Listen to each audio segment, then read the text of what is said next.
grand club.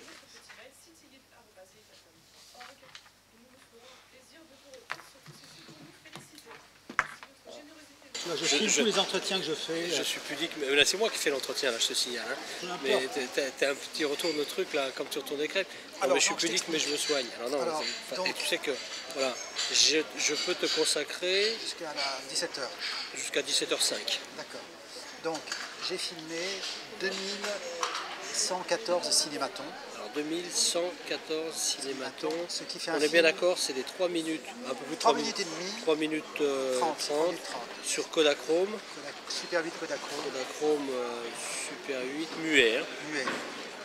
Ça fait un total de 150 heures. 150 c'est pas énorme. 150 heures seulement? Oui, mais attends, en plus il y a des autres séries de portraits comme Portrait de Crew, Coup, etc. Il y a une quinzaine d'autres séries qui existent. 15 autres séries.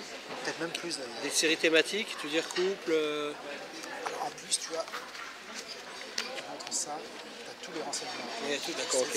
Non, mais moi, ce qui m'intéresse, c'est que devient. Alors, je sais que tu es quelqu'un de comment dire, de diversifié, enfin quelqu'un pas d'éclectique, j'aime pas ce mot-là, mais tu es quelqu'un qui va dans différents endroits. Tu es un petit peu un expérimentateur, tu es un peu un touche-à-tout. Mais moi, sur ce coup-là, je veux te présenter comme un petit peu un monomaniaque à qui on aurait cassé son jouet de monomaniaque. Je comprends, non? C'est un angle joli, si tu vois ce que je veux dire. C'est très journalistique, mais tu vois, c'est un angle. Donc, moi, je veux que tu me parles d'abord de cette monomanie, de ce jouet qu'on te casse, et comment tu réagis face à l'adversité, quoi. C'est ça qui me plaît, ça, d'abord. Le reste, je sais que tu fais plein de trucs. Alors, simplement, petit détail technique. Je suis sûr que tu sais danser le tango, même. Je sais rien. Non, j'irai pas vérifier. Je sais monter le Mont Ventoux en vélo.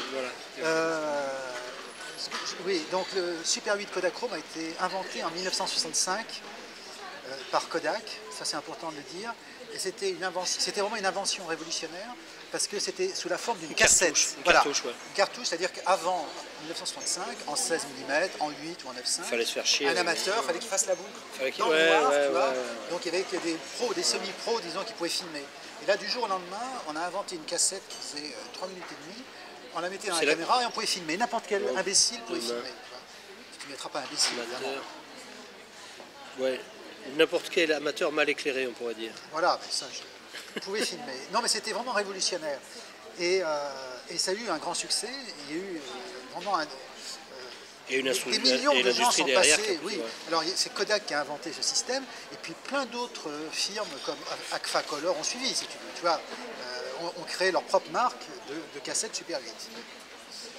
Mais au milieu des années 80, donc je fais un petit historique rapide, c'est l'arrivée du caméscope, qui est une autre invention, révolutionnaire, puisqu'il y a à la fois la caméra vidéo et le magnétoscope intégré à l'intérieur. Ouais. C'était révolutionnaire à l'époque, parce qu'avant, il y avait la caméra d'un côté et le magnétoscope de l'autre, et même pour ce qu'on appelait la vidéo légère, le magnétoscope faisait 40 kg, donc il fallait un assistant pour porter ça.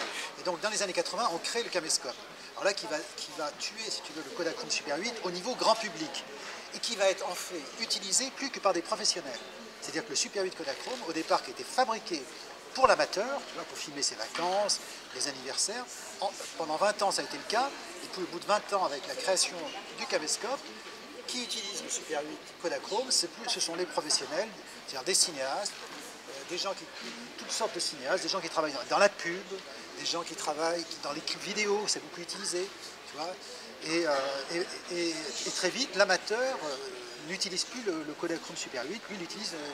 donc tu veux dire qu'à l'arrivée du magnétoscope, en gros, ce sont les professionnels qui ont maintenu la nécessité d'une production. Ah, voilà, c'est eux, s'il n'y avait pas eu des professionnels, ça n'existait plus. Tu vois, et donc, à ce moment-là, toutes les autres marques ont arrêté, sauf Kodak. Ouais.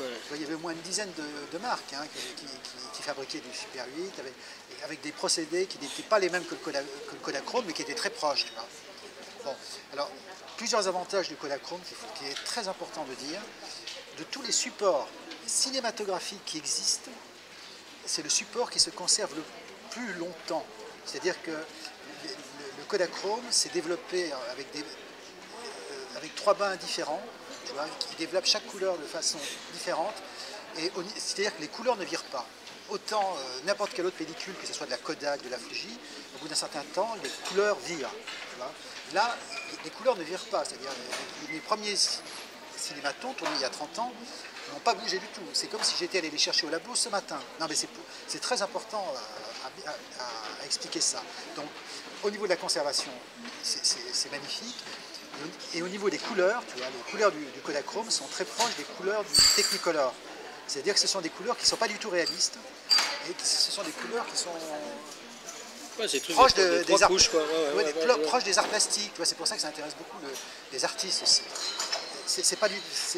Ça va à l'encontre, si tu veux, de l'image dominante qu'on trouve au cinéma ou dans la vidéo, qui essaie de reproduire la réalité telle qu'elle. Alors que le Kodachrome, c'est vraiment le rêve. Tu as des couleurs, le rouge est très rouge, le jaune est très jaune, le bleu est très bleu. Et là, c'est important de faire voilà. Alors donc, moi j'ai fait, alors très important, j'ai fait mes premières cassettes Super 8 alors que je n'étais pas encore cinéaste, j'étais lycéen, en 1970. Tu vois. Le Super 8 n'existait que depuis très peu de temps. Et tu avais déjà trouvé cette idée de cinématon? Pas du tout. Non, cinématon, c'est pas ça. Après, j'ai fait mon premier vrai film en 1976 qui est en 16 mm. Tous mes premiers films entre 76 et 78 sont en 16 mm. Et j'attaque les cinématons en février 78 en Super 8. C'est-à-dire que j'ai déjà plusieurs films derrière moi, notamment un long métrage. Donc j'ai déjà une certaine expérience du cinéma. Un long métrage qui s'appelle Urgent ou à quoi bon exécuter des projets puisque le projet est en lui-même une puissance suffisante, qui est dans ma filmo que tu as là. C'est un truc de paresseux, ça. Voilà. Donc, alors pourquoi je me lance dans le Super 8 alors que j'ai commencé à faire des films en 16? Parce que j'ai eu l'occasion d'aller dans des festivals, notamment le festival de Toulon, qui était à Toulon puis ailleurs, où j'ai vu des longs métrages tournés en Super 8, des trucs absolument extraordinaires. Et là je me suis dit, pour un budget, disons, pour un petit budget, c'est possible de faire des films. C'est possible de faire toutes sortes de films, toute forme de cinéma, sans être tributaire de recherche d'argent, de producteurs, etc. Et donc, à partir de ce moment-là, j'ai été atteint d'une maladie qui est la Kodakine, c'est-à-dire c'est une maladie qui, la Kodakine, on tourne sans arrêt. Mais après, cette maladie sera peut-être transformée en vidéoïne, je ne sais pas comment on peut dire. La Kodakine. Ça ressemble plus à un nom de médicament qu'à Il y a la codaïne comme médicament qui est codéine, voilà, contre la douleur. Donc je voulais, non mais c'était important de dire ça. Et donc là, ça s'est arrêté quand alors donc Kodak a pris la décision comme ça, unilatérale, sans en parler aux professionnels du monde entier. Ils ont décidé, c'était en avril dernier, ou en mai dernier, de dire voilà, on arrête le Kodachrome Super 8. Alors ils le développent encore, ils n'en fabriquent plus, hein. Ils le développent encore, alors c'était prévu jusqu'en mai 2006, et je viens d'apprendre qu'ils le développent jusqu'en septembre 2006. Et après, même si on a des stocks de pellicules, c'est foutu, ils ne les développent plus, c'est terminé. Jusqu'en septembre 2006. Voilà. Et sinon, tu sais pas le faire, ça, t'as pas les bains qu'il faut. Ah bah non, c'est impossible, c'est très compliqué. Le problème du Kodachrome, c'est qu'ils auraient très bien pu continuer à fabriquer la pellicule en disant voilà, bon, un labo peut développer à notre place. Mais non, c'est trop compliqué. C'est pas comme le noir et blanc, n'importe qui peut développer du noir et blanc, même un amateur peut développer du noir et blanc. Là, non, c'est trop compliqué. Tu vois, il faut 3 bains, tout ça, malheureusement, autrement, ça valait le coup de continuer. Et là, leur décision, elle est purement économique, c'est-à-dire que... C'est pas économique du tout, ils ne perdaient pas d'argent avec ça, c'est simplement, à mon avis, un bureaucrate de chez Kodak, sans doute un nouvel arrivant qui a T'as vu ce qu'a fait Nikon? Nikon a gardé que 2 boîtiers argentiques, un haut de gamme et un bas de gamme, et arrête toute la production argentique. Si tu veux, à un moment, les mecs, c'est-à-dire qu'ils ont regardé les colonnes, bon, ils ont vu que ça gagnait pas d'argent, et ça en perdait pas, ça gagnait pas d'argent, j'ai dit quel intérêt, on arrête. Ils auraient pu très bien continuer pendant des années encore, mais c'est vraiment c'est une erreur parce que le Kodachrome est utilisé par maintenant des cinéastes connus, donc ça leur faisait, c'était une image de marque. Tu vois.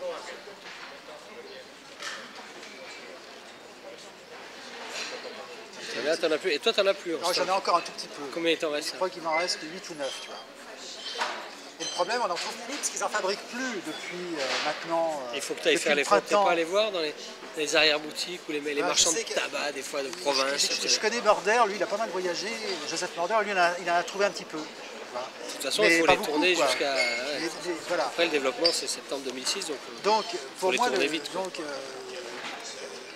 Donc tu vas arriver finalement à un total de combien? C'est ce que tu m'as dit tout à l'heure Alors, donc il y a 2114 cinématons, mais avec les autres séries, c'est-à-dire portrait de groupe, couple, trio, j'ai filmé à peu près, je pense, peut-être 3500 cassettes, plus mon journal filmé, tu vois, peut-être même 4000 cassettes. Peut-être même 4000 cassettes.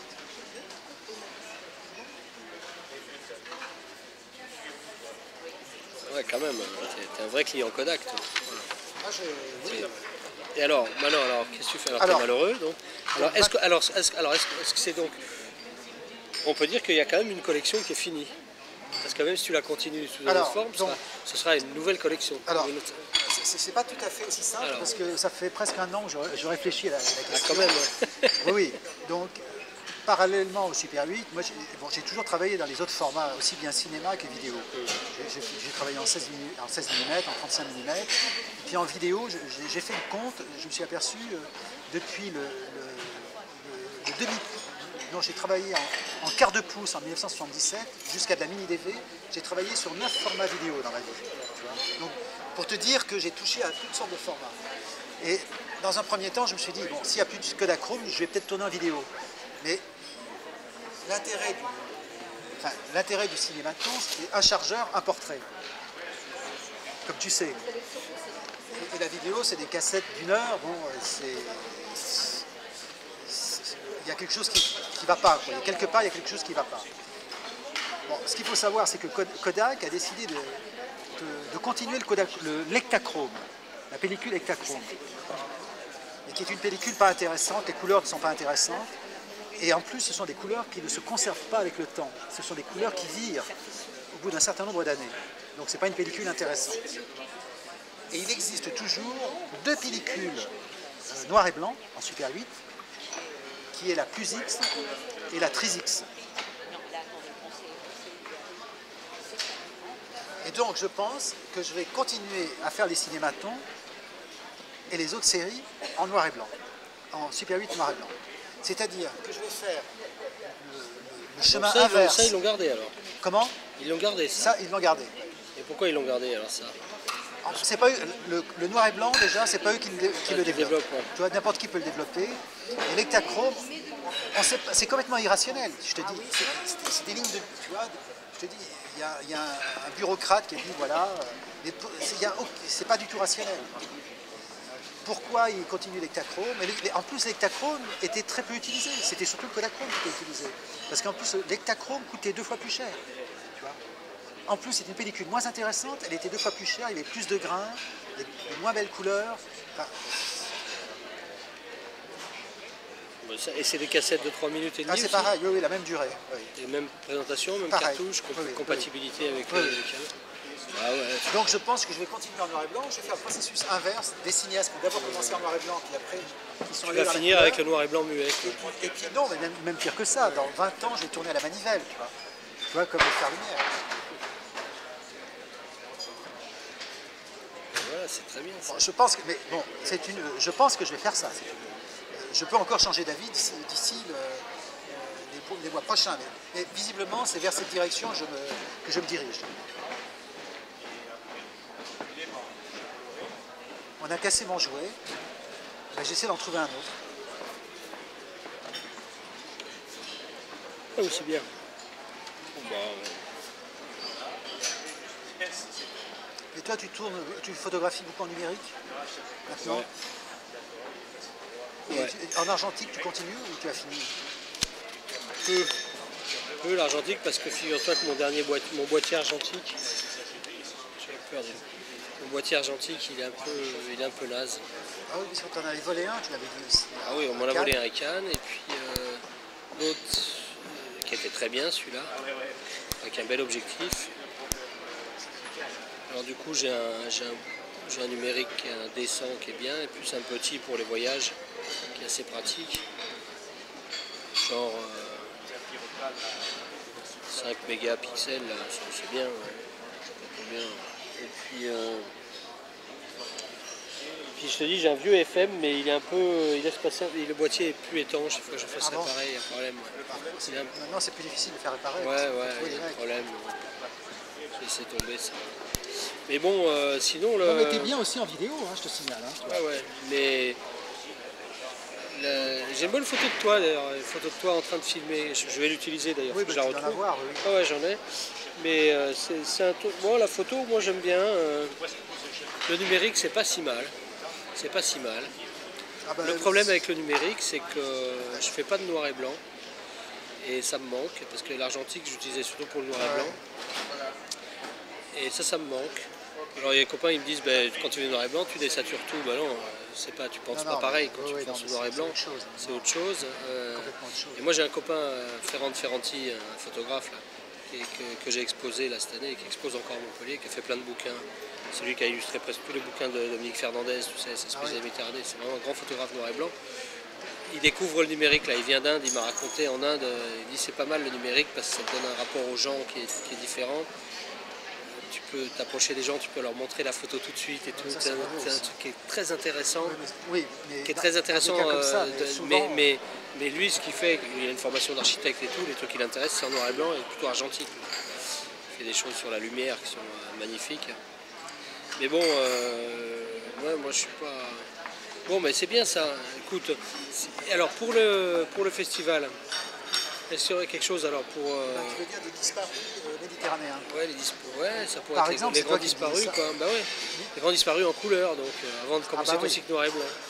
Est-ce qu'on peut mettre Paradjanov dedans? Est-ce que vous considérez, les Arméniens, est-ce que vous les considérez Oui, méditerranéens ou pas? Ouais. D'accord, parce que je ne sais même pas si on l'avait passé, peut-être pas. Essaye de me proposer une liste, de voir qui tu as. J'avais commencé à mettre 2-3 noms comme ça, là, mais. Tu vois, genre. J'en ai d'autres. Hein. Tu vois. Ouais, tu as peut-être eu. Tu l'as eu, tu as eu par exemple au Liban, Maroun Baghdadi ou. Tu n'avais pas fait Baghdadi? Si, il me semble que tu étais là l'année où. Comment tu dis? Maroun Baghdadi. Non, je ne l'ai pas filmé. Oui, non, tu l'as pas eu? J'ai Marco Melani, qui était un grand directeur de festival en Italie, qui était un mec génial. Tu connais des noms? Ouais, mais je vois plutôt les cinéastes. Paradjanov. J'ai un producteur, mais ça m'intéresse pas, Luigi De Laurentiis. Alors j'ai un type, je ne pense pas qu'il était programmé, parce qu'il a réalisé un long métrage, Christos Vakalopoulos, qui avait eu 2 prix au festival de Thessalonique en 92, il est mort juste après. C'était un vieux copain, c'était un jeune mec. Il était à Lyon, ouais. Il à Lyon. Il y en a d'autres, hein, mais c'est comme ça que j'avais commencé à noter. Mais il y a des gens, je ne sais pas s'ils sont morts. Visconti est mort. Oui, mais il est pas dans Cinématons. Tu l'as pas? Putain. C'est une erreur, je sais. Mais Monicelli est toujours vivant. Et t'as pas Pasolini? Non. Bah, il est mort avant que je commence, il est mort en 75.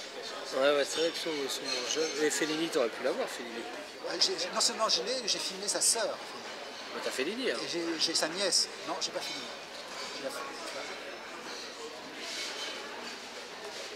Ouais, c'est de voir. Non, mais il y en a d'autres, hein, c'est certain. T'as des acteurs aussi un peu? Bien sûr, il doit y en avoir. Faut que je vois le bouquin, j'ai le bouquin moi. Non, mais le bouquin s'arrête à 1000. Hein. Oui, je peux te renvoyer un dossier si tu veux. Je peux te l'envoyer par mail. Pas par mail, ouais.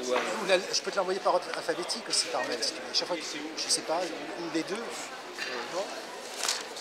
Et alors là, tu as. Ça, c'est ton nouveau bouquin, ça. Ça, c'est mon nouveau bouquin.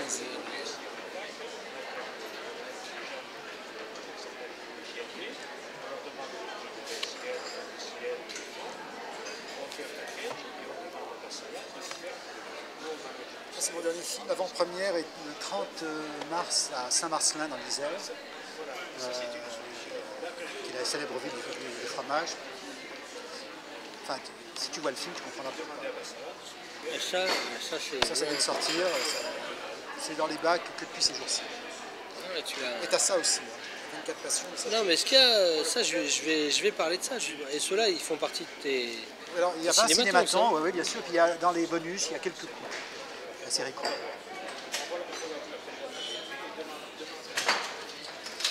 Et là, c'est plutôt des des libidineux, quoi. Voilà, c'est ça. En fait, on avait fait une sélection, tu vois, à l'intérieur de ma T'as pas collection. fait les trucs, videz-vous les couilles en 3 minutes. Il y a des trucs, mais bon. C'est Mais limite. attends. On avait fait une 3 minutes sélection. 30, On avait fait une sélection géniale, tu vois. Le lapin, 20 cinématons lapin. Voilà. Attends, on avait fait une sélection vraiment géniale, tu vois. Et le problème, c'est que plus de la moitié, on n'a pas réussi à les retrouver les gens. Ouais. Quand on s'est aperçu de ça avec le type, qui est éditeur, là c'est Rémi Lange, qui est réalisateur aussi, il a dit, bon écoute, le mieux, je vais te proposer des gens que je connais, de mes relations, et tu vas faire des cinématons. Tu vois. Alors, ce sont surtout des gens de la communauté homosexuelle, hein, parce que lui, c'est un homo, enfin, il a fait des films là-dessus. Et donc, il doit y avoir à peu près, il y a la liste, une dizaine de cinématons qui ont été faits au mois de juillet, au mois d'août, qui ont été faits spécialement pour ce DVD. Tu vois. Alors qu'on avait des trucs incroyables. Il y avait le cinématon de Marc Monjou, par exemple, tu vois, où il se branle plus ou moins avec la photo de Jean-Paul II, tu vois, c'est un truc à mourir de rire. C'est complètement burlesque, tu vois. Et ça, le type, il est peut-être mort, on n'en sait rien. C'est un type qui a disparu de la circulation, c'est un comédien, on ne l'a plus vu, on ne sait pas.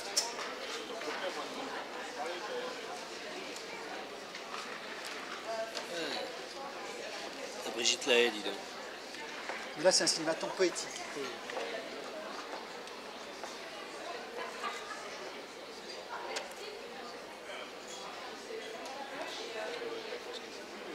C'est bien ça. C'est vendu combien ça? Je crois que c'est 15 €, hein, je crois. Non, c'est pas ça. Il y a le prix, je crois, derrière. Il me semble que c'est... Je vais regarder ça ce soir, moi, en 30, tiens. Non, mais écoute, alors, c'est parfait. autrement, mais ça, tu le sauras d'ici là, il va y avoir un coffret cinématon avec 120 cinématons, donc 3 DVD de cinématons, plus un cinématon de bonus, avec notamment un long métrage sur les cinématons que j'ai réalisé en 2001, qui est un autoportrait, où je retrouve plein de gens que j'ai filmés 20 ans avant. Et tu vas commencer quand les noirs et blancs? Écoute, dès que j'ai mon stock fini, donc dans quelques semaines, je pense. T'as pas hâte de voir ce que ça donne? T'as pas hâte d'en faire un pour voir? T'en as jamais fait encore? J'en avais fait 2-3 dans le passé, au début des années 80, quand j'étais allé à New York, parce qu'à l'époque, on n'en trouvait plus en France, le noir et blanc. On en trouvait aux États-Unis, donc j'en avais fait quelques-uns là-bas. C'était très bien. Dont celui de Philippe Garrel, d'ailleurs. C'est bien, il faut que ce soit bien développé peut-être. Enfin, je sais pas, il n'y a pas de problème. Oui, non, mais il faut que ça soit bien C'est développé. n'importe quel labo qui te fait ça, non? Non, parce que maintenant en France, il n'y a plus de labo. Bah oui. Donc il faut aller en Allemagne. Mais il y a un type qui le fait, un jeune cinéaste. Il y a un labo, il y a un groupe de cinéastes qui a créé l'Abominable. C'est un labo indépendant. C'est eux-mêmes qui développent leurs films. Et donc c'est un jeune type qui développe le noir et blanc et qui le fait très bien. Voilà, donc ce sera lui qui développera. Il sera développé à Paris. C'est bien. Bon, bah écoute, c'est bon là. Je pense que tu as assez de choses. Je peux tout la faire là. Tout faire pour un premier papier. Ouais, d'accord. Et sinon, Bon, bah c'est bien. Je ferai un sujet là-dessus. C'est bien parce que tu as une actualité là. Il y a un truc qui est sorti, donc c'est bien. Je suis toujours à l'actualité. Tu as toujours. Parce que je sais pas où il est. Tu sais que tu m'avais présenté une amie à toi quand je t'avais vu. À Montpellier ? Non, à Paris, dont le fils était électricien. Ah oui, bien sûr, c'était ma monteuse, oui. À monteuse. Oui, bien sûr. Si son fils est toujours Il électricien. est toujours à Millau. À Millau. Il bosse comme un fou. Et il est à Millau. Il est toujours à Millau. Eh bien, il faut que tu me redonnes ses coordonnées à ce gamin-là. Je les envoie par un mail. Parce que je vais faire des travaux dans ma maison, assez importants. J'ai pris même un architecte, c'est pour te dire que c'est important. Ah d'accord. Et j'aurais de l'électricité à refaire parmi les cours de métier pour l'électricité. Il y a un truc qui peut te faire Autant le faire aussi. bosser lui, surtout s'il est à Millau, c'est pas loin, c'est 40 km. En plus, il peut te faire des trucs incroyables. Par exemple, de chez toi à Montpellier, tu peux actionner le chauffage central. C'est-à-dire que 12 heures avant d'arriver, si tu décides d'arriver le soir là-bas... Mais ça veut dire que j'ai un chauffage central, ça. Si tu fais même le chauffage central... Tu complexifies. Qu'est-ce que tu as comme chauffage? Non, chauffage électrique. Ça, électrique. Mais peut-être que le chauffage électrique c'est possible aussi, ouais, ça je sais pas. Je ne vais pas faire une chaudière. Oh, peut-être, on marque un Ça je sais pas. On doit concevoir un déclencheur à distance. Mais bon, Mais c'est moins évident le truc électrique. C'est moins évident. non, mais tu me donneras ses coordonnées à ce mec, parce que s'il est bon et s'il est à Millau, bon, bah, je vais y aller. Moi. Ah bah non, ça va, on a le temps. On a le temps. Oh. Oui, t'as quelle heure toi? T'as 5h moins le quart, c'est ça? 46. 5h moins le quart. 46. Et ça, c'est quoi alors ta machine? C'est une caméra mini DV. Mini DV avec un beau micro quand même. Ah bah ça c'est un micro en plus. Ouais. Le micro est acheté en plus, la batterie est en plus, parce que là j'ai une batterie faut filmer des heures et des heures et des heures et des heures. Voilà. Donc il y a deux choses en plus. Mais sinon, la réserve, tu dis les heures pour la batterie, mais la réserve image est de combien? Ça, c'est des cassettes de 1 heure. 1 heure. On peut aller jusqu'à. Il y a d'autres cassettes à 1h20, c'est le maximum. En mini DV. En filmant en Avec vitesse 1h20, normale. tu fais un long métrage, quoi. Monsieur, bonjour. Bonjour. Tu as le temps de prendre quelque chose Moi, je vais prendre un café, moi. Ouais. Et donc, C'est bien. Et ça bah, écoute, c'est des trucs d'un bon niveau dont tu es bah, content, ouais. c'est parfait. Hein. Et ça vaut combien, ça? Ça, alors ça n'existe plus parce que je l'avais acheté grâce à l'aide. Non, mais attends, je l'avais acheté grâce à l'aide de Montpellier 2003. Tu sais, au lieu d'aller dans un labo faire des copies, je l'ai acheté, c'est cette UV. À l'époque, elle coûtait 1000 euros. Et ces modèles sont complètement dépassés. Et pour 1000 euros, tu as encore des caméras encore supérieures au niveau du nombre de pixels. Des choses comme Donc ça. à 1000 euros, tu as une caméra, quoi. Ah ben, alors là maintenant, top. Je vais peut-être me faire un petit plaisir un de ces jours. Tu vois, par exemple, à travers l'univers, bon là c'est une copie VHS, mais tu verras, c'est nickel. Quand tu regardes ça sur un grand écran, tout ça, c'est nickel. Là, par exemple, pour la première fois de ma vie, ça, bon, c'est hors article, si tu veux. J'ai fait un film dont je suis totalement indépendant. C'est-à-dire que je ne suis pas passé par un labo qui a développé mes films, donc j'ai filmé avec la bande vidéo, j'avais une DV, et j'ai appris à monter sur Final Cut sur ordinateur. Donc je fais tout mon montage sur ordinateur, je fais le mixage sur ordinateur, je fais tous les effets spéciaux sur ordinateur, je ressors le film, il est projetable en salle, je peux le transférer en bêta numérique, je fais ce que je veux après, sans aucun intermédiaire. Je fais absolument toutes les étapes du tournage. Tu vois, à travers l'univers, c'est un film qui est tourné que par moi. Je n'ai même pas un ingénieur du son. J'ai absolument tout fait. Du début à la fin, j'ai absolument tout fait. Merci, monsieur. Merci. Ça va un peu alors. Bon, c'est autre chose, tu vois, par rapport au Super 8. Le Super 8, on doit passer par un labo, tout ça. 4,50 s'il vous plaît, monsieur.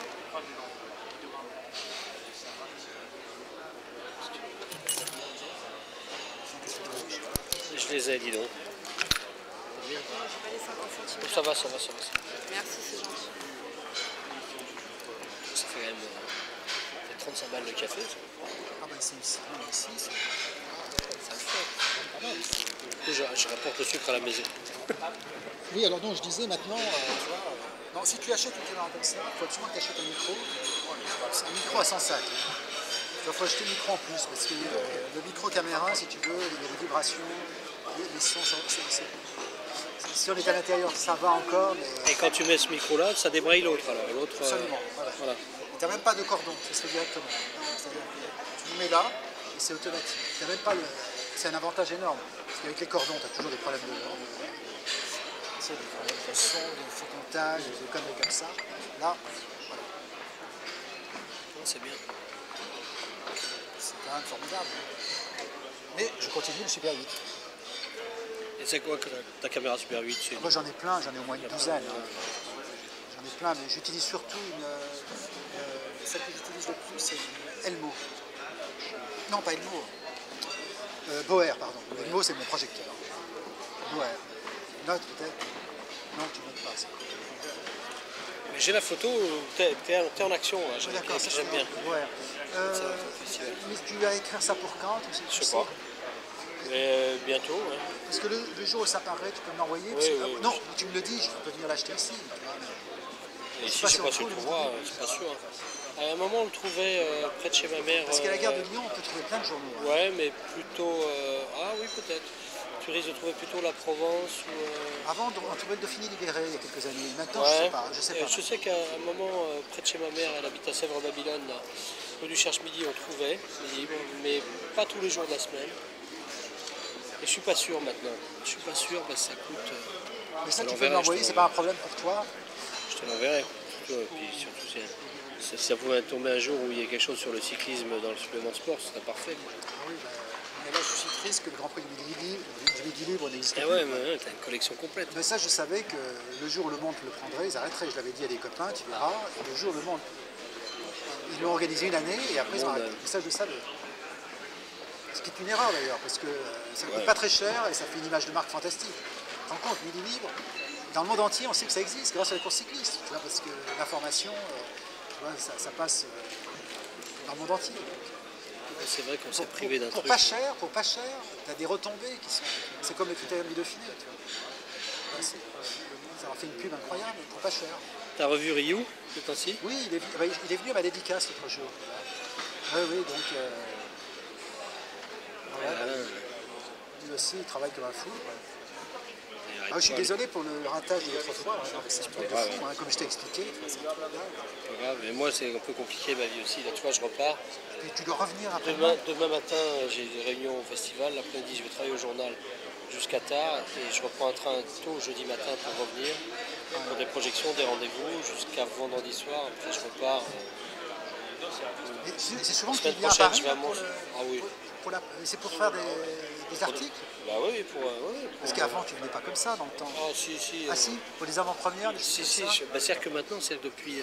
J'ai remplacé Serva, c'est que maintenant je fais la rubrique cinéma. C'est moi qui fais la rubrique cinéma dans le journal. Et pourquoi Serva est parti? Ben Serva, il fait un truc, il est pigiste, mais il fait un truc people, si tu veux, pour nous. Mais bon, le cinéma, moi je le faisais déjà dans le supplément, puis le cinéma, il avait marre, il allait pas en projection. Ah oui.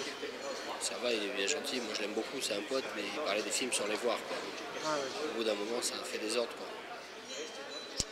Puis il en avait marre aussi de ça, et puis on a fait. Vous avez des questions, des réclamations, des suggestions, c'est ici pour vous. Donc, Notre petit mail, cityguide@city.org. Et nous nous ferons un plaisir de vous répondre, surtout ceci pour nous féliciter. Si votre générosité ne s'arrête pas à des messages de soutien, vous pouvez nous envoyer un chèque.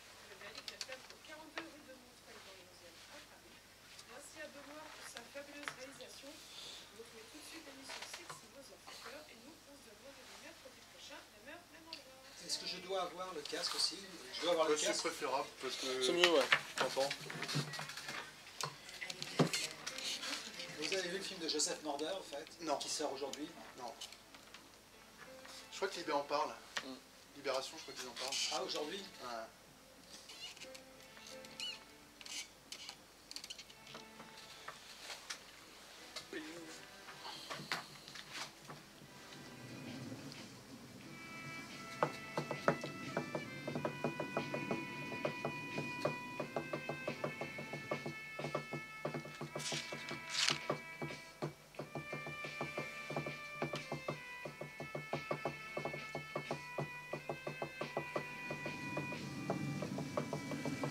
Ah, t'as eu Arabal dans ton cinématon?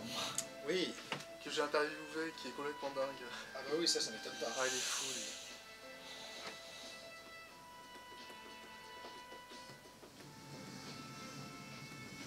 Il y a Brixo qui fait un commentaire dans l'inspiration.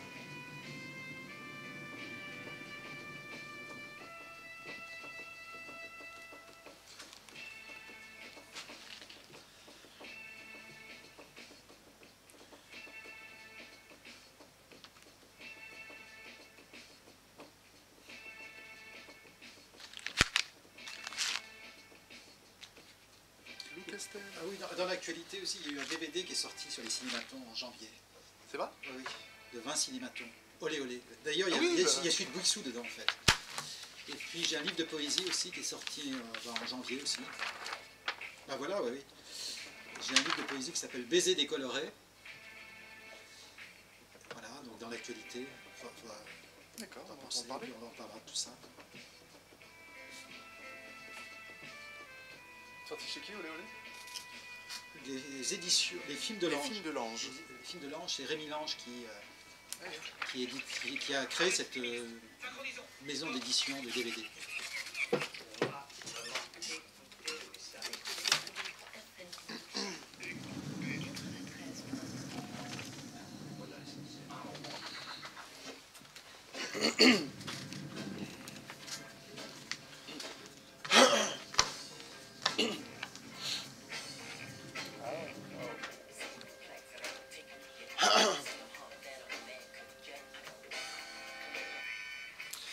Salut, vous êtes bien sûr à l'YFM 93.1 en train d'écouter Sexy Motherfucker, l'émission qui a les meilleurs invités de la bande FM, comme tous les mercredis en direct de 17h30 à 18h30. Pierre-Philippe, bonsoir, de retour de Berlin. Ouais, tout à fait. Alors, comment ça s'est passé? Très très bien, il a fait très très froid, mais comme à Paris apparemment. L'ambiance berlinoise. L'ambiance berlinoise est très très bonne. Est-ce que ça diffère de notre capitale? Ça diffère au niveau des prix surtout, c'est une ville pour artistes. Les artistes partaient tout de suite à Berlin, la vie est vraiment moins chère, les appartements sont moins chers, la vie est vraiment moins chère. Vous pourrez pratiquer votre art comme vous le voulez et l'ambiance est Beaucoup de soirées. énormément de soirées évidemment, puisque comme je redis c'est très très peu cher, les gens sortent et les gens dépensent leur argent et les gens s'amusent. Et je crois qu'en plus Berlin est beaucoup plus grand que Paris. 8 fois plus grand que Paris, donc il y a de la place, les appartements sont grands, cher ami. Voilà. Alors ce soir, Sexy reçoit un cinéaste indépendant à l'œuvre long cours, inventeur, producteur et réalisateur du film le plus long et au casting le plus prestigieux de l'histoire du cinéma avec son Cinématon, réalisateur également de courts, moyens et longs métrages dont les aventures d'Editor Lay, portraits de groupe, les carnets filmés ou couples, acteur chez Moki, Hanoun, Romer ou Osang, auteur de livres sur les cinépoètes comme Philippe Garrel ou Werner Schroeter, président à vie de l'Académie Morlock, ce cinéaste expérimental qui a toujours choisi de filmer hors des sentiers battus, travaille sur l'accumulation et la répétition, archive et conserve la mémoire des activistes de l'art, propose des films qui ne ressemblent à aucun de ceux qui existent, et enfin présente depuis 30 ans une œuvre unique en son genre. Welcome at Sexy Motherfucker, Gérard Courant. Voilà, bonjour. Comment allez-vous et comment vas-tu, puisqu'on se tutoie dans Sexy Motherfucker? Bah écoute, ça va très bien. À partir du moment où je peux filmer, ça va très bien. Le jour où je pourrai plus filmer, ça ira très mal. Alors, il faut expliquer à nos éditeurs qu'ils ne voient pas que tu as une caméra et donc que tu filmes actuellement. Alors, avant de parler de ce fameux cinématon et de ton parcours cinématographique, de ta façon de filmer aussi, j'aimerais que l'on aborde la cinéphilie. Tu viens de Lyon, donc Lyon, grande capitale pour le cinéma. Alors, par où ça commence, toi, ton rapport avec le cinéma? Et par quoi? Oui, Lyon, oui, c'est là où on a inventé le cinéma, mais Exactement, malheureusement, j'ai les quitté frères Lyon. Lumière. Oui, voilà, j'ai quitté Lyon très très jeune. Alors, bon, maintenant j'habite dans la ville de Méliès, parce que j'habite à Montreuil. C'est vrai. Voilà. Mais non, quand j'étais gamin, j'étais un fou de cinéma, mais j'imaginais pas du tout que je ferais des films plus tard. Ça s'est fait petit à petit. T'étais un vrai cinéphile, Oui, toi, hein. j'étais un fou de cinéma. Capable de voir 5 films par jour. Ça, à une époque, oui. Quand j'avais là 20 ans, oui, ça m'arrivait de voir 5 films par jour, et c'était comme une drogue. Et en fait, c'est comme ça que j'ai appris inconsciemment à faire des films, c'est-à-dire qu'en voyant beaucoup de films, je pense que c'est peut-être la meilleure université du cinéma qui existe, parce qu'on voit tout ce qu'il faut faire, tout ce qu'il ne faut pas faire, et on apprend, à chaque vision de film, on apprend plein de choses. Et alors moi, j'aimerais aussi que tu me racontes cette époque-là, parce que cette époque-là, il y avait toute une génération qui vivait chez Langlois, à la Cinémathèque, et qui voyait beaucoup de films, beaucoup de réalisateurs ont commencé par être cinéphiles. Alors, ta génération arrivait aussi juste après la nouvelle vague et cette fameuse explosion de Godard, Truffaut, avec les cahiers du cinéma, puis ensuite avec leurs films. Explique-nous un petit peu ce rapport au cinéma-là, de cinéphile à réalisateur. Toute cette génération. Moi, en fait, j'avais 20 ans au début des années 70.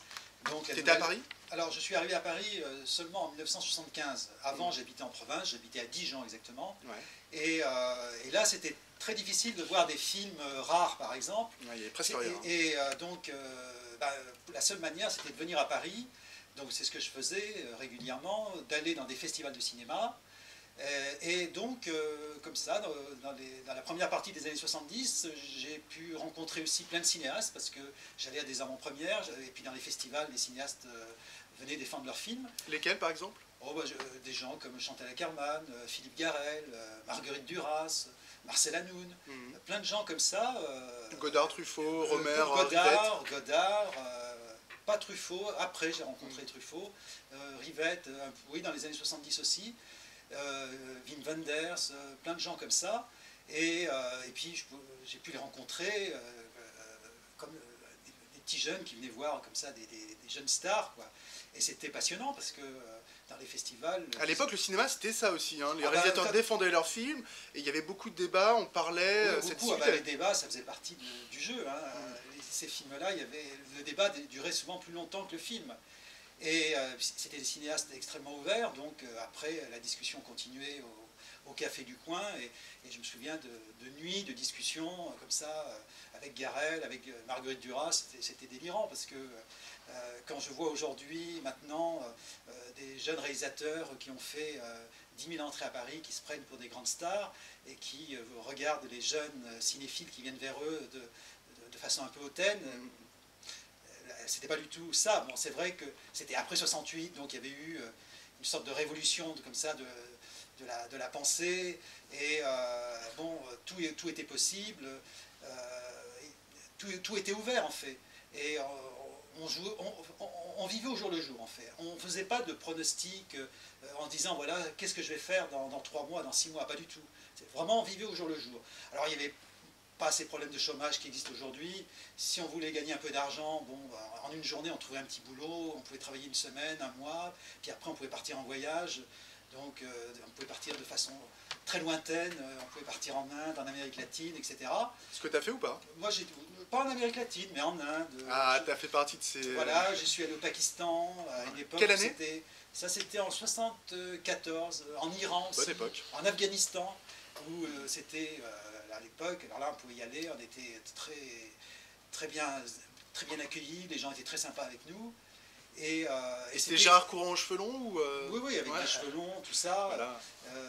Et c'était passionnant parce que il n'y avait pas le problème du souci du lendemain. Mais ça a l'air de rien, mais c'est fondamental. Ah, c'est fondamental.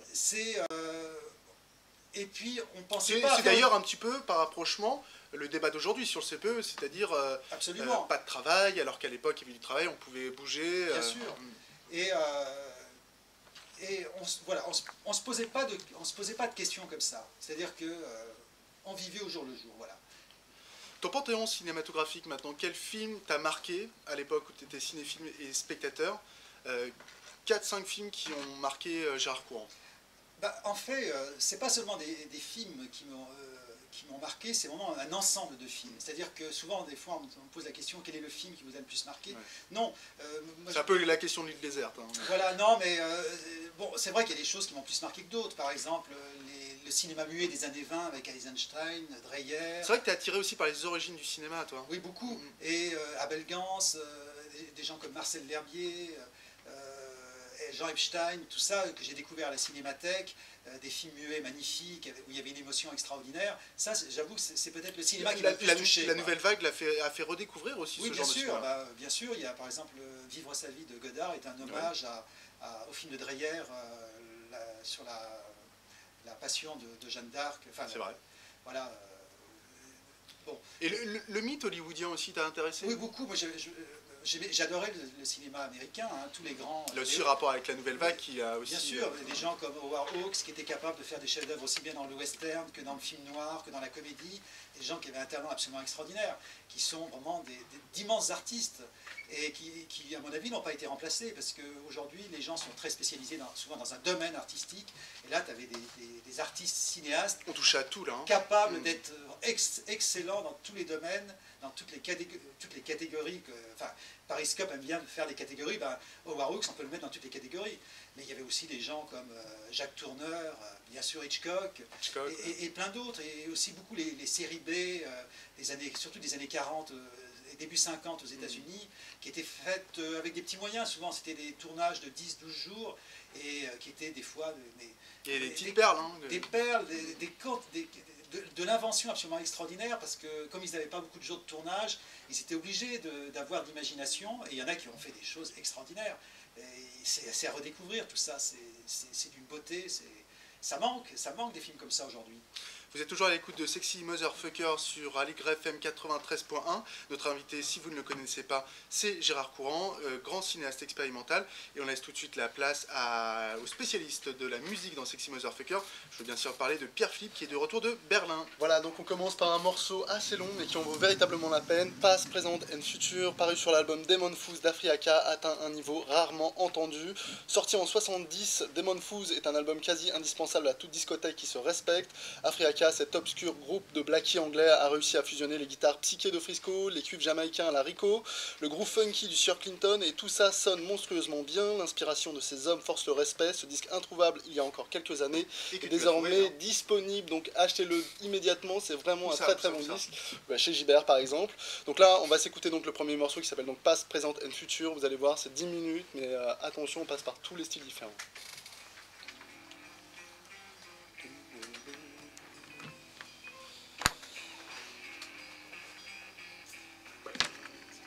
Ça tourne.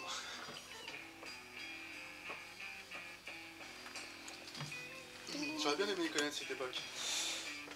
On peut plus aller à la cinémathèque comme ça. Ah bah oui, oui, non, puis Tout il y avait- est terminé. puis il y avait aussi ce que je disais, quoi, il y avait des festivals aussi, des petits festivals faits avec des tout petits moyens et des gens qui arrivaient à faire des trucs étonnants, quoi, ils n'avaient pas 50 invités, ils avaient 2-3 invités, et, mais ces invités restaient pendant tout le festival, et ils étaient à la disposition des cinéphiles qui étaient là, et je me souviens du festival, on passait notre temps à discuter avec Garel pendant tout un festival. T'as C'était réussi à parler extraordinaire. avec Garel. Et les films étaient invisibles, par exemple. J'étais à Dijon, qui était quand même une ville universitaire. Même là, on les voyait pas. Donc, par exemple. C'est pour ça que t'es monté à Paris, toi. C'est parce que Ah bah bien sûr, Ah, c'était ton indispensable. obsession du c'était cinéma. obligatoire. Oui. À l'époque, c'était obligatoire. Bon, maintenant, c'est un peu différent avec Internet, tout ça, on peut se permettre d'être n'importe où. Et à l'époque, si on voulait faire du cinéma, il fallait venir à Paris. C'est pas encore décentralisé le cinéma. Tout est à Paris, quand même. Ouais. N'importe où. Le cinéma, il y a des capitales. Hein, c'est-à-dire, il y a Londres, il y a Paris, il y a Rome, il y a Los Angeles. C'est des capitales où tout est rassemblé, quoi. Tous les métiers du cinéma sont rassemblés. Et donc, c'est des aimants comme ça. Donc, si on est à l'extérieur de ça, Surtout on que Paris, à rate beaucoup de l'époque, choses, était peut-être la grande capitale du cinéma. Ah oui, bien sûr. En Europe, en tout cas. Hein, c'est Oui, pas oui, toi. oui, bien sûr. Ce qui a toujours manqué à Paris au niveau du cinéma, c'est des studios. Ah bah, il y avait des studios, mais qui étaient Ouais, tout mais près. Hein. c'est pas Cinecittà ou c'est pas Hollywood. Ah oui, mais il y avait quand même des studios. Par exemple, j'ai habité longtemps à Saint-Maurice, à côté du bois de Vincennes. Il y avait des grands studios jusqu'en 1970 et qui ont été détruits en 1970.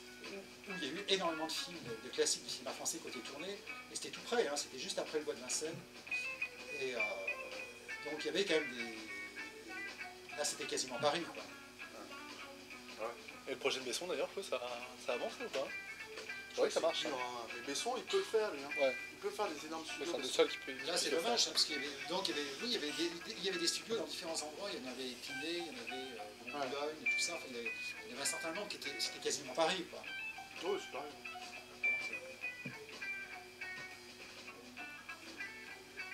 Mais c'est vrai que Paris, c'est très compressé. C'est pas comme Berlin, parce que c'est vrai que Berlin, c'est immense. Mais tu vas filmer toi un petit peu dans les autres pays Ah oui, bien sûr, bah, à Berlin, j'ai beaucoup filmé. Hein. À l'époque, quand il y avait le mur. Hein. Depuis, j'y suis jamais retourné. Donc, Tu as filmé à Berlin-Est aussi? un petit peu, ouais. J'étais allé aussi à Berlin-Est. J'y suis allé qu'une fois, une journée. Comment ça marchait d'ailleurs pour passer comme ça à Berlin-Est? Parce que c'est une Oui, question que je me pose et alors, je quand on n'avais était- pas capté comment ça Quand on marchait. était pas allemand, donc avec le passeport, Tu on pouvais y avait aller. un visa de transit pour la journée. Donc, si on voulait rester, c'était beaucoup plus compliqué. Et pour la journée, quand on était... Ah, parce que ça avait l'air d'être Parce que super quand on était à compliqué, Berlin, je trouve. alors, quand on était à Berlin-Ouest, hein, Ouais, ouais. donc si on était à Berlin-Ouest, on pouvait aller à Berlin-Est avec le passeport pour la journée, c'est tout. Donc faire se balader, quoi. Il y avait des trucs à voir, enfin comment... Il y avait très peu de Tu choses à sentais voir. vraiment la différence entre Ah bah, Berlin-Ouest c'était- et non, mais- Berlin-Est? Non, c'était l'opposé. Non, Ah. c'est pas une différence. C'est ça qui était génial, c'était l'opposé. C'est-à-dire que à Berlin-Est, il fallait déjà trouver un café, déjà c'était pas évident. Tu sentais une grosse répression du côté de Berlin-Est? C'est même pas une question de répression, il y avait rien, quoi. T'as choisi jusqu'à quel moment? Non, mais on discute, et puis moi je sais. 4 minutes. Hein. De quoi? Ça fait 4 minutes. Ouais, ouais. Mais je connais parfaitement le morceau, donc à un moment, ça va changer, on va changer de rythme. C'est là où on va... Les premiers cuivres, deuxième changement de rythme. Non, c'était triste, Berlin-Est. C'était vraiment triste. Et Berlin-Ouest, au contraire, c'était vraiment luxuriant, tout ça. Ils mettaient un paquet de fric pour justement faire un truc vraiment clinquant, quoi. Et tu sentais les gens de Berlin-Est qui voulaient absolument venir à Berlin-Ouest? Non, parce que moi j'y suis passé qu'une journée et j'ai Ah, pas c'est eu là de où ça contact. J'ai pas eu de contact avec les gens là-bas. Donc,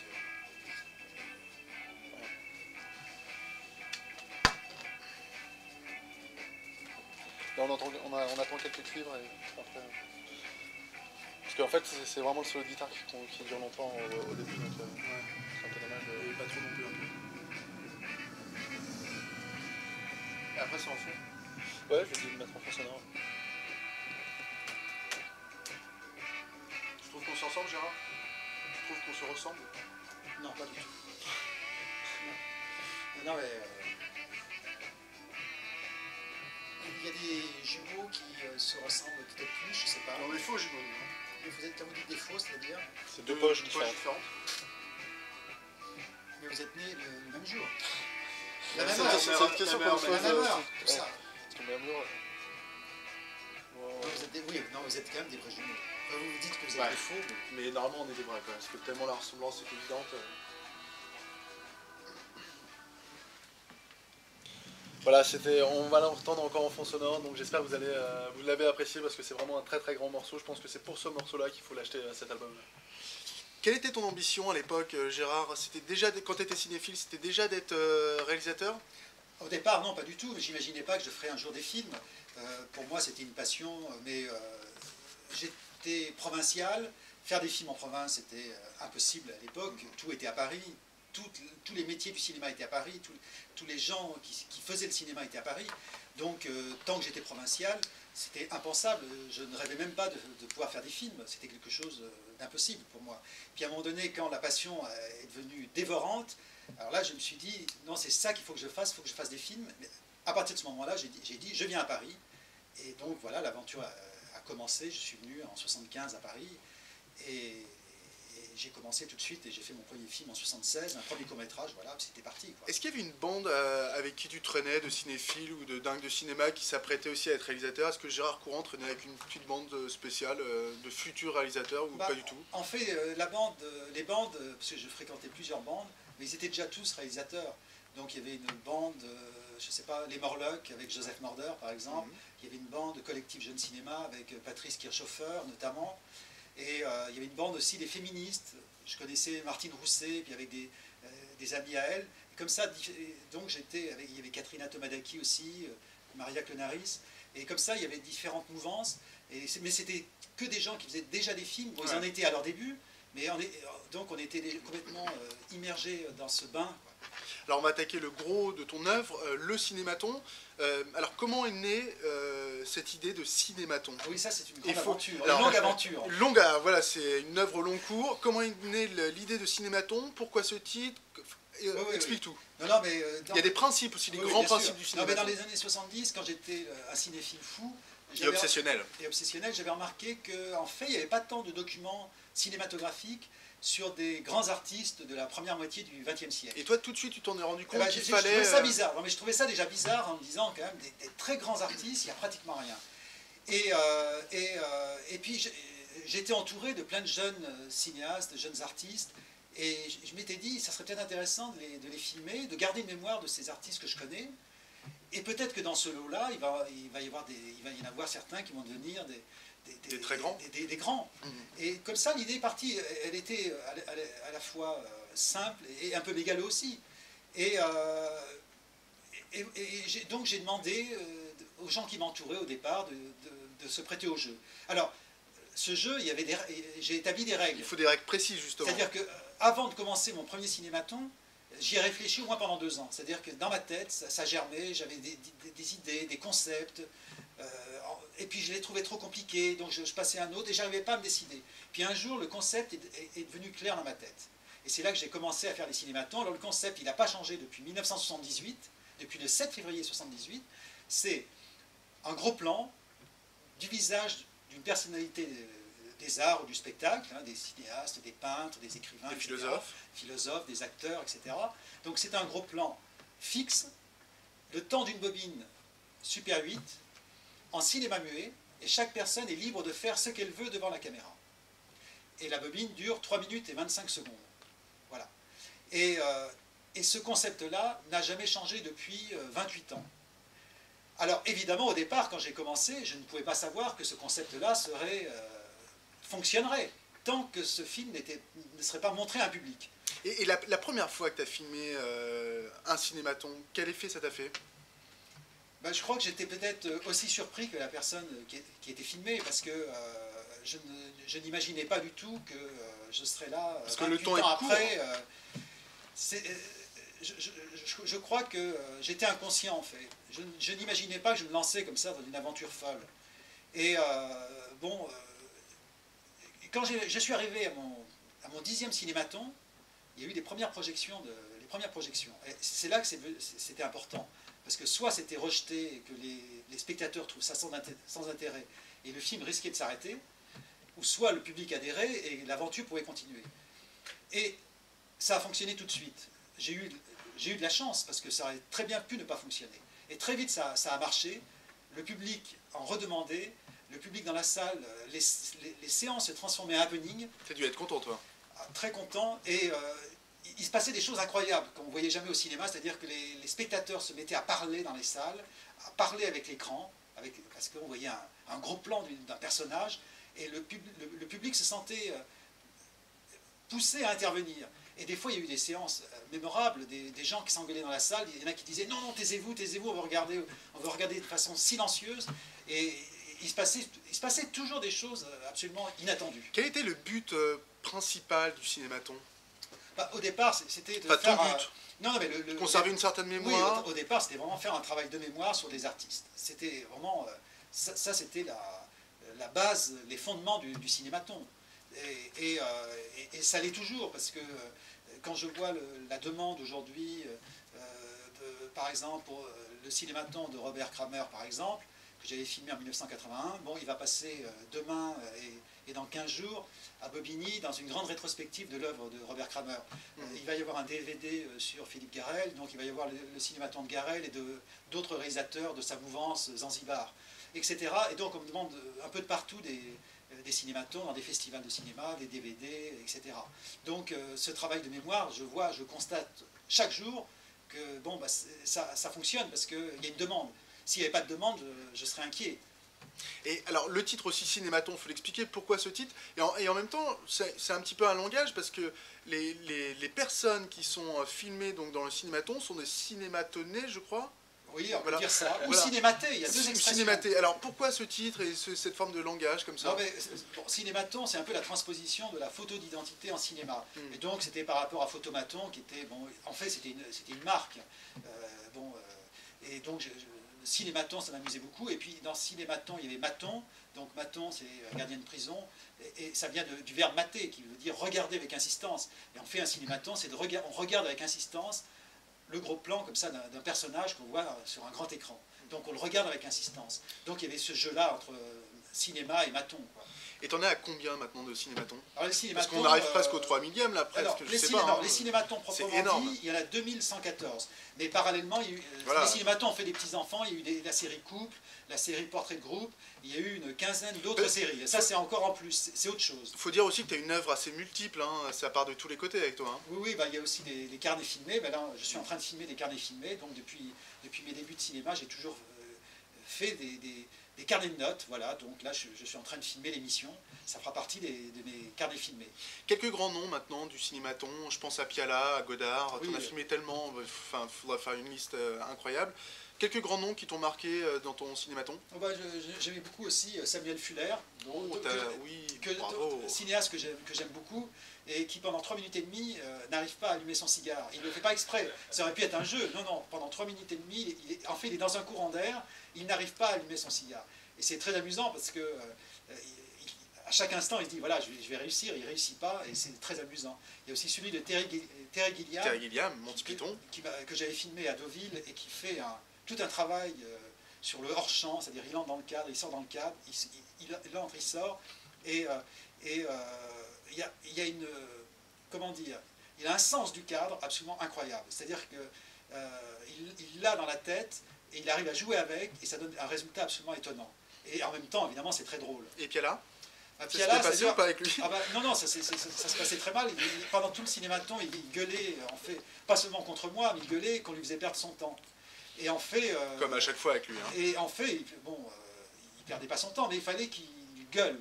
Et donc, je l'avais filmé grâce à un de ses assistants, ouais. Et qui m'avait branché sur le coup. Et donc, l'assistant, quand je suis parti, il m'a rappelé le lendemain en me disant « Je me suis pris un savon ». Ah, puis les savons Piala. Ah oui, alors là, c'était quelque chose. Hein. Ok, on enchaîne avec un nouveau groupe là qui s'appelle les Living Things, donc un nouveau groupe de rockers tout jeune composé des turbulents frères Berlin et de Cory Baker. Donc les Living Things se définissent par un son de guitare accrocheur à la Stooges à rien glitter, un discours social engagé et un look Ramones, produit par Steve Albini, l'ex-producteur de Nirvana et de PJ Harvey. Ils sont dingues, hein, eux. Ouais, Ahead of the Lions des Living Things est un album qui n'a failli pas voir le jour, bien trop véhément, donc rejeté par la quasi-totalité des maisons de disques US. Ils ont quand même été recueillis en bout de course par Jive Records. Véritable groupe de renégats, les Living Things se sont quand même fait tirer dessus et bastonner sur scène. Donc ce groupe engagé dérange. Pour notre plus grand plaisir, on va écouter un titre qui s'appelle I.O. C'est un assez bon rock.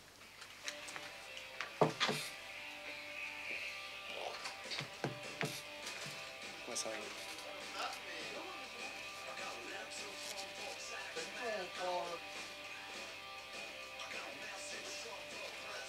Bonjour. Vous êtes deux finalement. Ouais, je suis son frère. Salut, bonjour. Enchanté. Un 5 On va interview vers 5. On fait les bons plans à. Ah bah si tu veux, bah, je peux. Ah non, mais aux toilettes. Ah bah c'est alors, l'escalier c'est en face. Ok, j'arrive.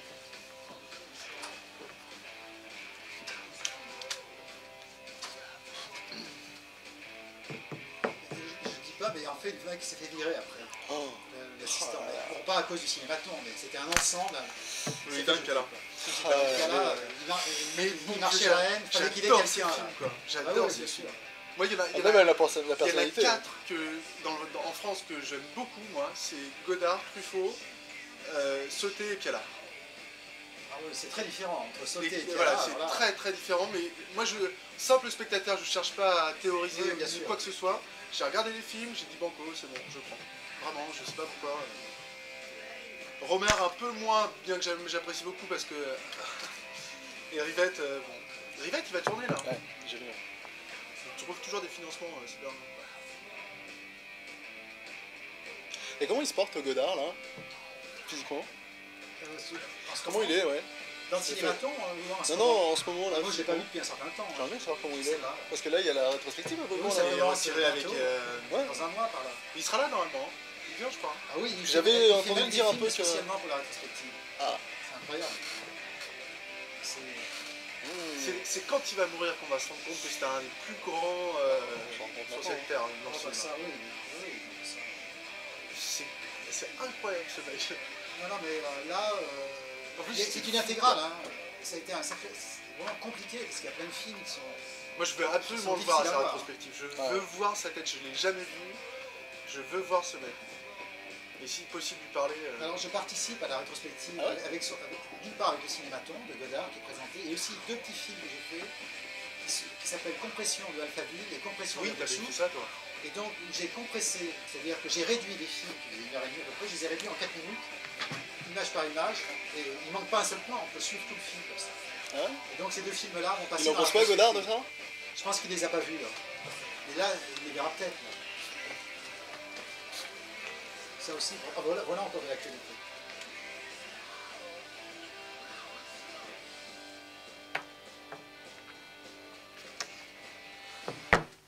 Et voilà, c'était donc les Living Things, très très bon rock. L'album s'appelle Ahead of the Lion, ça vient de sortir, il faut l'acheter.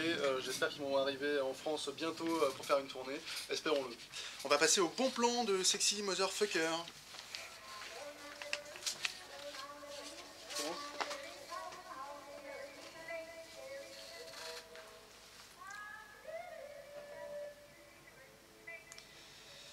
Vous êtes toujours à l'écoute de Sexy Motherfucker sur l'antenne d'Aligre FM 93.1. Notre invité de ce soir, c'est donc le cinéaste Gérard Courant. Gérard, on demande toujours à nos invités de faire ça à la demi-heure de notre émission. Sexy Mother, ce que tu veux. Marcel Hanoun. Voilà, exactement, c'est comme le cinématon, tu fais ce que tu veux pendant une seconde. Pierre-Philippe, bon plan. Bon plan, donc il y a l'exposition à Beaubourg jusqu'au 17 juillet qui s'appelle donc Los Angeles 1955-1985 qui se penche sur la culture californienne, le cinéma hollywoodien et les mouvements underground à travers donc des peintures, sculptures, installations ou films d'artistes comme Dennis Hopper, Ed Rocha ou John Baldessari. Donc là c'est à voir.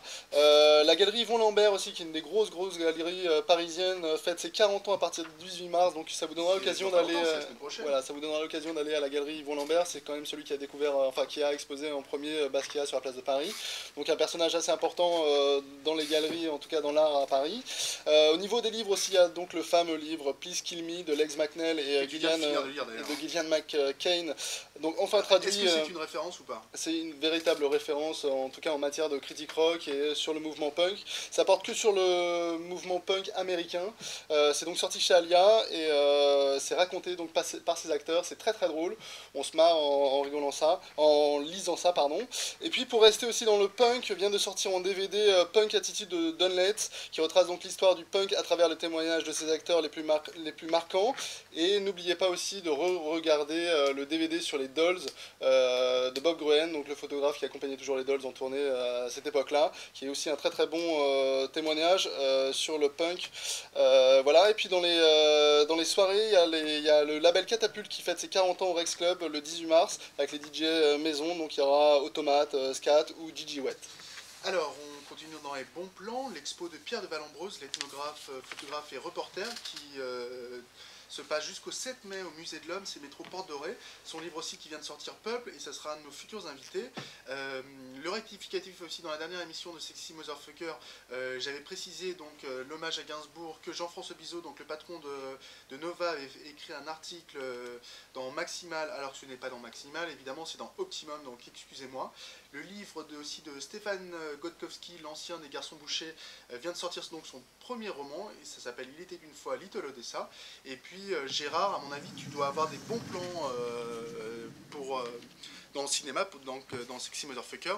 Alors on va te demander de le citer, s'il te plaît. Je crois que ça se passe demain. Oui, demain, il y a le collectif Jeune Cinéma organise à la Clé, le cinéma qui est rue de la Clé à Paris, organise une projection d'un film de Marcel Hanoun en présence de Marcel Hanoun. En présence, hein, donc voilà, c'est important. Il faut savoir que c'est un cinéaste indépendant qui fait des films depuis 1951. Un des plus grands. Hein. Voilà, et c'est son dernier long métrage, et le film s'appelle L'étonnement, il chanta tout l'été. Wow. Alors, et toi, est-ce que tu as quelque chose à présenter dans ce festival? Eh ben, la semaine d'après, oui, j'ai des films qui passent le 23 mars à la Clé, des films dont certains, il y a quelques cinématons, mais aussi il y a certains films inédits, c'est-à-dire des portraits de ma série De ma chambre d'hôtel. C'est-à-dire que dans toutes les chambres d'hôtel... C'est dingue hein, tout ce que tu as fait, toi. Dans toutes les chambres d'hôtel, je filme ce que je vois d'une chambre d'hôtel, je fais une bobine de film. Et aussi, je présente aussi plusieurs vues de ma série Gare, où je filme des gares un peu à la manière des Frères Lumière, des gares qui ont un lien autobiographique, donc des villes où j'ai habité, ou des gares que j'ai beaucoup utilisées. Voilà. Donc, mais aussi, il y a le cinématon de Robert Kramer qui passe à Bobigny, au Magique Cinéma, dans le cadre de la grande rétrospective de Kramer. Et puis, le 30 mars, mon dernier long métrage passe à Saint-Marcelin, dans l'Isère, dans une avant-première, dans le cadre d'un festival qui s'appelle Ethnologie et Cinéma, c'est un festival de Grenoble. Et donc, ça passe à Saint-Marcelin, parce que c'est un film entièrement tourné dans cette ville, où j'ai vécu dans mon enfance de l'âge de 1 an à 9 ans. Alors, on va redire que le festival se passe au cinéma La Clé, qui se trouve métro Censier de Banton, et l'adresse précise, c'est... Oh, l'adresse précise, c'est très simple. C'est 11... Non, ça, c'est le collectif. Mais le cinéma La Clé, c'est 21 rue de la Clé. Voilà. Et tu as un DVD aussi qui vient de sortir, et un livre également. Oui, il y a un DVD de 20 cinématons qui est sorti au mois de janvier. Qui s'appelle Olé Olé. 20 cinématons Olé Olé. Il y a notamment Noël Godin dedans, Jean-Pierre Bouixou. Et puis, toute la fine fleur. Toute la fine fleur. Et puis il y a eu un livre de poésie qui s'appelle Baiser décoloré, ouais. Qui est sorti en janvier. Voilà, donc et puis on prépare en ce moment un coffret cinématon avec 4 DVD. Donc un DVD avec 40 cinéastes, c'est-à-dire Lozé, Godard, Wenders, Piala, etc. Un DVD avec 40 comédiens, c'est-à-dire Sandrine Bonner, Richard Bohringer, etc. Juliette Berthaud. Juliette Berthaud. Et puis un DVD de personnalité, donc avec Noël Godin, évidemment, Solers, Marie-France. Moi j'aimerais bien voir Lyotard, il me semble que tu l'as filmé Lyotard. Lyotard aussi, oui. D'accord. Voilà. Et un DVD de bonus, notamment un long métrage autobiographique que j'ai fait sur mon aventure des cinématons il y a 4 ans. Alors on a aussi dans Sexy Motherfucker Olivier Malnuit, rédacteur en chef adjoint il me semble du magazine Technicart, donc du mensuel Technicart, qui vient de fêter ce mois-ci son 100e numéro, 10 ans de pop culture. Non pas ses 100 ans, hein, parce que, voilà, ouais, son 100e numéro, ça nous ferait beaucoup. 10 ans de pop culture. Alors, moi j'ai fait appel à toi pour que tu nous racontes un peu la story de ce journal, qui était... Enfin, alors, explique un peu... Ah bah, posez-moi des questions. Non, je suis fatigué, là. explique-nous C'est la fin de d'abord... journée, là. Explique-nous d'abord le début et comment ce journal s'est fondé. Il s'est fondé à une époque où il y avait très peu de magazines comme Technicart. Il y avait très peu de presse culturelle. C'était la fin d'actuel. La fin d'actuel, il y avait Qui les n'était pas un magazine jeune, hein, contrairement à ce qu'on pourrait croire. Hein. C'est-à-dire qu'ils vivaient ces dernières années. C'était une autre génération. C'était des gens qui avaient 35-40 ans. Jean Rousseau, Jean-Pierre Lantin, Jean-François Bizot, Bon, Léon donc Mercadet. maintenant, vous faites le calcul, vous voyez. Bon, même nous-mêmes, on a vieilli. Hein, donc c'est pas... tout simplement, on était une génération de jeunes journalistes. Il n'y avait pas de magazine qui parlait de nouvelles cultures. Et puis, Les Arocs, peut-être un peu. Les Arocs, mais c'était déjà ce que sont aujourd'hui les Arocs. C'est-à-dire, c'était quand même... une chapelle très fermée, c'est un très bon magazine, mais c'était pas du tout ce qu'on voulait faire. On s'est rencontrés, en fait, on travaillait sur d'autres médias. Moi j'étais à Canal+, il y avait des gens, il y avait même quelqu'un qui était à Télé 7 jours, c'est pour vous dire. Et puis il y avait une envie, on se faisait chier comme des rats morts. Hein, bon. Mais bon, bref, on gagnait plus ou moins bien notre vie ailleurs. Et puis il y avait des fous furieux qui avaient monté un magazine d'art dans une chambre de bonne. Et puis il se passait des trucs incroyables là-dedans parce que tout simplement les gens parlaient. Il y avait une très forte envie de parler et un très grand amour de presse. C'est-à-dire, c'est des trucs, ça parle pas forcément aux gens, c'est vraiment des obsessions de titres, d'angles, de recherche de nouveaux sujets.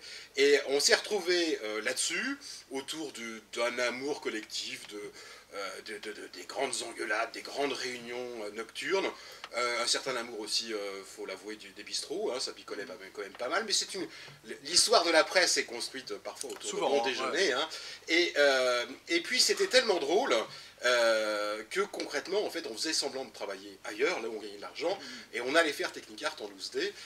Moi, je me souviens que j'étais à Canal+, et je faisais semblant d'aller aux toilettes pour rejoindre Technicart discrètement en taxi. Tout ça n'était pas payé, mais c'était extrêmement excitant et euphorisant. Et voilà, et 100 numéros plus tard, ça donne un magazine qui se vend très bien, même si on est loin est-ce que ça se vend bien, parce qu'on parle toujours des 40 problèmes, exemplaires certifiés, des problèmes économiques de donner un avis favorable, ce qui donc là aussi vous avez fait des concessions et on va pouvoir voir bien la sûr, pub dans pas longtemps. Bien sûr, mais on était quand même assez, même si on respecte l'avis du BVP, c'est vrai qu'on était assez frappé d'une telle sensibilité, voire même une petite sensibilité. Faut voir quand même, il faut vraiment dire aux gens que tous les soirs au JT, on voit des signes, les pattes en l'air, se faire trucider par milliers. Voilà, c'était Olivier Malmy, rédacteur en chef adjoint de Technicart, qui vient de parler, il était au micro donc, de Sexy Motherfucker. On rappelle aussi que Technicart, donc le magazine, vient de fêter son numéro 100, il est chez tous les bons dealers de presse, et c'est donc 10 ans de pop culture. On va passer à la musique. Là on enchaîne avec André, donc son album Taglish Brod, puisque j'étais à Berlin avec lui, André de Hermann, voilà. Puisque j'étais à Berlin pendant les 2 semaines. Une question, une phrase, et on va se dire au revoir.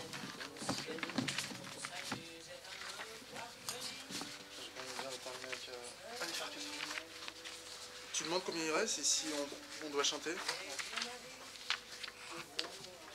Messieurs, bienvenue mon frère.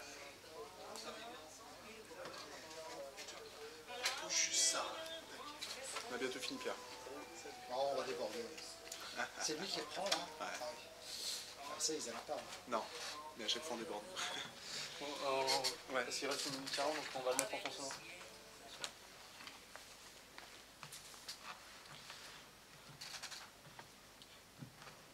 Donc voilà, c'était Juliette Gréco avec Chanson pour l'Auvergnat. Alors, une dernière question, Gérard, en une phrase, si tu peux. Comment considères-tu ton cinéma? Comme un art? Ah bah oui, avant tout, oui, bien sûr, avant tout, oui, bien sûr. Mais comme un travail de mémoire. Souvent, je me dis ciné-poète, voilà. D'accord. Bah, vous étiez bien à l'écoute de Sexy Motherfucker sur Allegre FM 93.1. Merci beaucoup à Alex pour cette merveilleuse technique. Merci beaucoup Gérard Courant d'avoir répondu à notre invitation. Et merci beaucoup de cette heure passée avec vous. On vous laisse en compagnie de l'émission de Musique du Monde, Vent du Monde, présentée par Pierre Cuny. Pierre-Philippe, merci beaucoup. On se retrouve la semaine prochaine. En compagnie du grand éditeur de science-fiction Jacques Sadoul pour la sortie de son livre. C'est une autobiographie, ça s'appelle C'est dans la poche, je crois. D'ici là, portez-vous bien, tenez-vous mal. Salut, salut, salut. Ciao.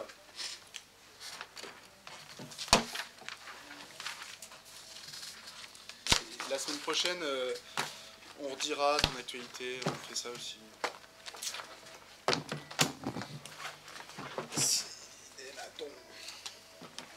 bien, c'est que les cinématons ils commencent à sortir en DVD, on va pouvoir Oui, les oui. voir. Là, il va y avoir ce coffret. Alors Tu sais quand est-ce que ça Ouais, sort? non, parce que ça devrait déjà être sorti, mais il faut qu'il demande l'autorisation à chaque personne.